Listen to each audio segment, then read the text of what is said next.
From the Global Times, I am Mulan. Welcome to the GT Podcast with Mulan, a one-stop shop for the Global Times take on top China and global news. In today's podcast, as the world faces a global trade slump, China is stepping up efforts to boost trade as it held the world's biggest import fair this week. Australian Prime Minister Anthony Albanese visited China this week and opened up the future for China-Australia ties. As China-Australia ties are improving, a former Australian official warns against decoupling and U.S. influence. India has been relentlessly trying to monopolize the infrastructure market in South Asia, but a deadly damp collapse laid bare its incompetence in infrastructure building. The China-US relationship has encountered some difficulties in recent years, but it has seen some remarkable moments in history, including the Philadelphia Orchestra's historical tour in China 50 years ago. The 6th China International Import Expo, or CIIE, the world's biggest import fair, was held in Shanghai this week, putting on vivid display the attractiveness of the Chinese market to global businesses. This year's CIIE, which returned to the offline for the first time since the COVID-19 pandemic, attracted more than 280 global Fortune 500 companies and industry leaders, a record number since the expo was first held in 2018. Representatives from 154 countries, regions, and international organizations, including government, business, and academia, participated in the event. More than 3,400 exhibitors and 410,000 professional visitors attended. Chinese President Xi Jinping sent a letter to the CIIE, pledging firm efforts to advance high-standard opening up. Noting that the world economic recovery lacks momentum and requires solidarity and cooperation of all countries, Xi said China will always be an important opportunity for global development. There were also remarkable new developments at this year's CIIE. The U.S. has sent the strongest ever delegation to participate officially for the first time. Australian Prime Minister Anthony Albanese led a delegation to participate and visit Australian booths. The number of Japanese companies participating in the exhibition is more than 3 times that of last year. The governments of these countries have once advocated, and some still promote, decoupling from China. But the choice of businesses and society honestly indicate that cooperation with China is not a risk, but decoupling is, a Global Times editorial noted. The lively scenes at the CIIE are a vivid reality of the world sharing the dividends of China's development, it reads.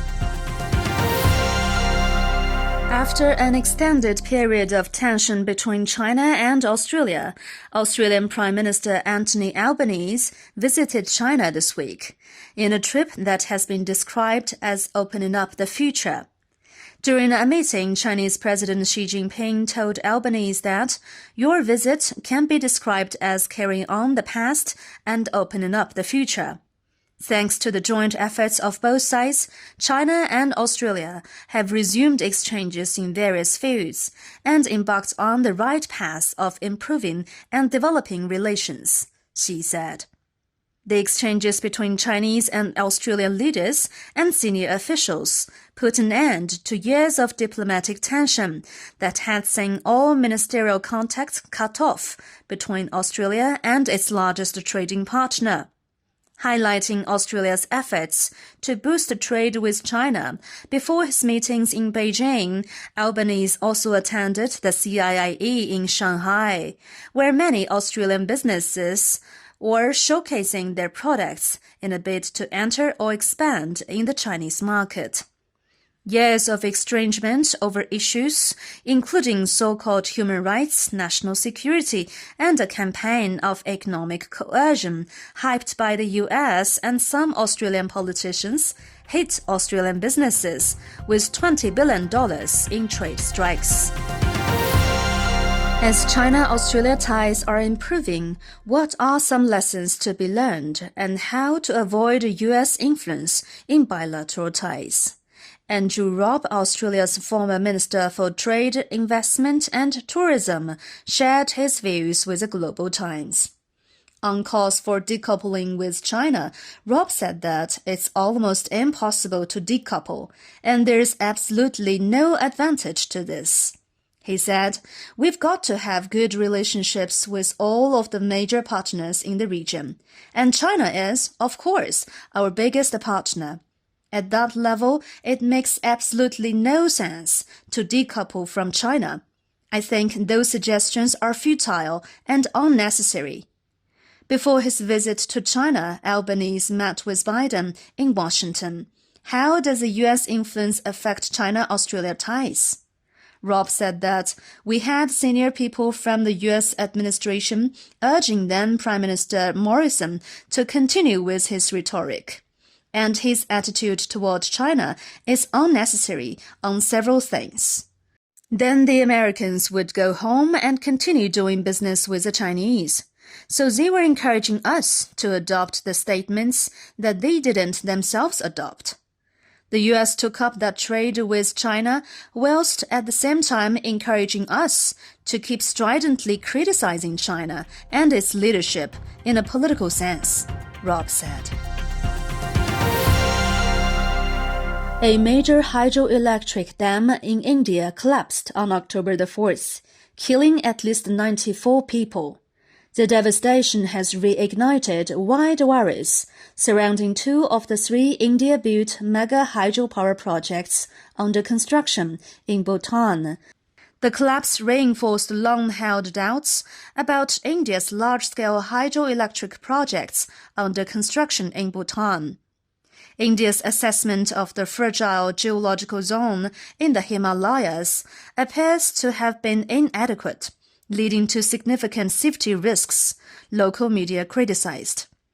Analysts told the Global Times that a series of infrastructure accidents along the India-China border in recent years have exposed India's seeming inability to carry out infrastructure construction under the complex geological conditions in the Himalayas. Despite its outdated infrastructure capacity, India's attempts at cornering the market in some South Asian countries, especially in the field of hydropower sector, where it has essentially monopolized the market, have been relentless.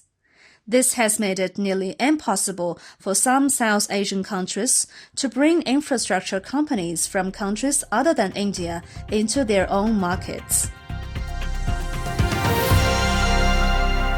Exactly half a century after his first trip to China, 74-year-old American musician David Booth still clearly remembers how he felt about the country at first glance and is amazed at how dramatically the country has changed, while the people remained hospitable and kind.